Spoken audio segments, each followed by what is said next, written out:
આ કમ્પ્લેન્ટ સિવાય હજી 5 કમ્પ્લેન્ટ છે આખા ઇન્ડિયામાં જે એમાં નોંધવામાં આવી છે, જેમાં ટોટલ 3 કરોડનું ફ્રોડ સામે આવ્યું છે. અને જે આરોપી છે એ છેલ્લા 2017થી આ અકાઉન્ટ એ વાપરે છે અને પોતે બાંધકામનું કામ કરે છે. આઈ મીન કોન્ટ્રાક્ટ લે છે બાંધકામ માટે.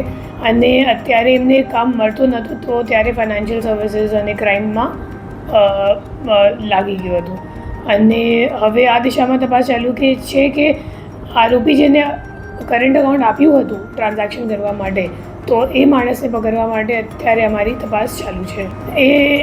એમ તો લેયર 1માં 2 જ અકાઉન્ટ હતા. એક તો આ કરંટ અકાઉન્ટ જેમાં 15 લાખ રૂપિયા ગયા હતા, અને બીજો અકાઉન્ટ છે જેમાં 1 લાખ રૂપિયા ગયા. હવે આખી કડી ખુલશે જ્યારે પૂછપરછ કરી અને એમની ફોન ઉપર અત્યારે અમે લોકો ઘણી બધી માહિતી મેળવી લીધી છે, તો એના ઉપર હવે તપાસ આગળ ચાલુ રાખવામાં આવશે. આરોપીને ક્યાંથી પકડવામાં આવ્યો છે? હૈદરાબાદ સાયબરાબાદ પોલીસ કમિશનરેટ એરિયાથી, અને એમના ઘર ઉપરથી આપણે ધરપકડ કરી છે એમની.